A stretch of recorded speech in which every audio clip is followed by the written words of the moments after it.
una sa lahat, ano ba yung mga factors na nakaapekto? Bakit yung lumabas na survey, I mean without naming names, doon sa Okta Research, just a few days noon, lumabas yung Pulse Asia, bakit magkakaiba yung mga ranggo kahit na yung period magkadikit lang naman? Magandang tanong yan, Mase. No? Pero bago ko bigyan ng detalye yan. Una, tanongin ko yung mga nakikinig sa inyo. Satisfied ba kayo sa resulta ng survey na yan? Susundin nyo na ba yan?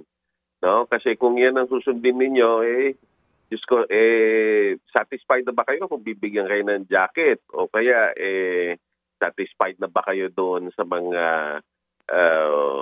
ang tawag dito, na-involved sa mga iba't ibang mga skandalo, no? Kumbaga, nagamit yung kanilang mga pwesto. Tandaan ninyo, kagagaling lang natin sa pandemic, happy na ba kayo na yung pag-iimbestiga doon sa paggamit na yun, hindi na natuldukan? At eto't nakikita natin yung mga tumatakbo, sila-sila na naman ulit. Ngayon, ang sagot dyan sa survey na yan, ang sagot po, mga kaibigan, mga kababayan, hindi pa ho final yan. Kaya kung kayo tinatanong kung satisfied na kayo, sana naman mamili pa kayo. No? May panahon pa para mamili. Marami pong pagpipilian. At huwag naman yung mga pare-pareho na lang. Ngayon, kung sa palagay, kung sa tingin ninyo, o kaya naniniwala kayo na sila na yung mananalo, at ang katwiran ninyo, kahit naman iboto namin yung gusto namin, wala rin mangyayari, hindi ho totoo yun. Bibigyan ko kayo ng maraming example. Yun po mga sinasabi nila na yung rank 8 to 12, yan gagalaw pa.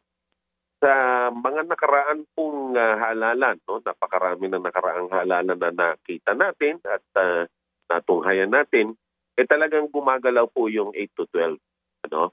Kaya nakita natin na kahit po yung mga tumatakbo dati na nakilala na natin, no? Kumbaga hindi lang name recall, nakita din natin na nag-perform na, no? Marami yan. Ang mga dating kilalang pangalan na Maceda, Ople, tawag dito, Gingona, no? Napakarami, Aquino, no, na nung tumakbo ng ulit, meron pang isa, Trillanes. Nung tumakbo ulit, hindi na nanalo. Ano? Kaya hindi ibig sabihin na kilala, hindi ibig sabihin na nakikita sa survey, mananalo. Ngayon, kung hindi pa rin kayo kumpinsido na yung 8 to 12 gagalaw o gumagalaw, balikan po natin yung 2013. Actually, nagbago lahat ng surveys. No? Sa madalit sabi, nagbago lahat ng pagtingin sa survey noong 2013. Kasi lahat po, exit poll na ito, Arnold. Lahat ng exit poll ang sinasabi between 8 to 12 si Senator Grace po. Pero kung babalikan ninyo yung resulta ng 2013, nag-number 1 po si Senator Grace po. Sa madalit sabi, dahil po ang pagboto sa Senado, hindi siya katulad ng iba na isa lang ang binoboto natin. Ang tawag po sa electoral system parlance or jargon, yung special language natin dyan, ang tawag po dyan ay multi-member district. Meaning, marami po tayong binoboto. At dahil marami po tayong binoboto, yung iba naman hindi naman kinukumpleto yung 12. At sasabihin ko po sa inyo, sana hindi ninyo ho kailangang punuin yung 12. Ang iboto lang ninyo yung talagang gusto ninyo, yung talagang hinimay ninyo, talagang siniyasat ninyo at talagang marunong, magaling. Yun lang po ang iboto ninyo. Kapag ka po ganun ang nangyari at ganyan lang palaging nangyayari, hindi po natin masasabi talaga ang ranking. Kasi iba-iba ang paraan ng pagboto. Kaya po talagang gagalaw po yan. Kaya wag po kayong mag-isip na dahil yan ang resulta ng survey, yan na yung resulta pagdating ng Mayo.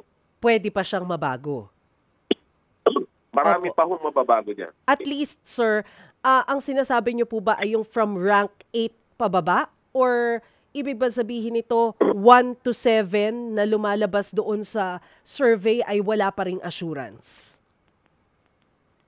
Sabi ko nga sa iyo, Masya, yung 2013 nga no? Right. It's not just a special case. In fact, if we are going to look at all, if we are going, wala pang gumawa ng study na to, no? But if I can still recall, no, accurately what happened, no, yung mga nangyari po, yung mga naging survey ng mga nakaraang halalan. Pagdating po ng resulta ng halalan mismo nagbabago. Isang halimbawa, yung pag number 1 ni Robin Padilla last election, hindi din inaasahan 'yan. No, ang iba ang lumalabas na magna-number 1 noon, pero bigla-biglang nag-number 1 siya. So hindi natin talaga masabi, no, kung ang nasa survey ay yun na, no, may mga bigla na lang nananalo diyan. Nalimutan ko kung anong taon yung napakaliit ng distansya doon sa number 12 na kung hindi ako nagkakamali, nagkasuhan pa sila. Ano? So sa madalit sabi, hindi lang yung 8 to 12 ang nagbabago na ngayon, no, nitong mga nakaraang 5 senatorial elections at least.